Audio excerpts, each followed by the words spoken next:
আল্লাহ রাসূল সাল্লাল্লাহু আলাইহি ওয়াসাল্লাম বলছেন, ভবিষ্যতে এমন সময় আসবে যে সময়ে সুন্নত পালন করা কঠিন হয়ে যাবে।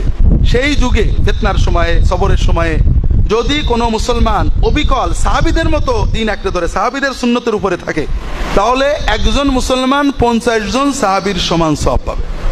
কারণ তারা রাসূলুল্লাহ সাল্লাল্লাহু আলাইহি ওয়াসাল্লামকে দেখেছেন, তাদের সামনে কোনো সমস্যা ছিল না।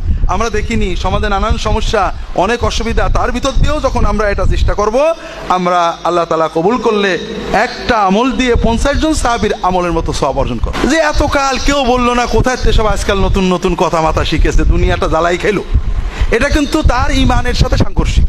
সে কাকে ছোট করলো? আমাকে, মুহাম্মদ রাসূলুল্লাহ সাল্লাল্লাহু আলাইহি ওয়াসাল্লাম, তার নবীকে, যে নবীর জন্য সে জীবন দিতে প্রস্তুত, তার একটা সুন্নত জানার পরে তার জানার, বোঝার, আসলে বিষয়টা কি জানার কোনো আগ্রহই তার ভিতরে আসলো না। তার মানে তার লা ইলাহা ইল্লাল্লাহু এবং মুহাম্মদ রাসূলুল্লাহ যে ঈমানের ঘোষণা দেয়, আসলে সেখানে কিছু ফাঁক রয়ে গেছে।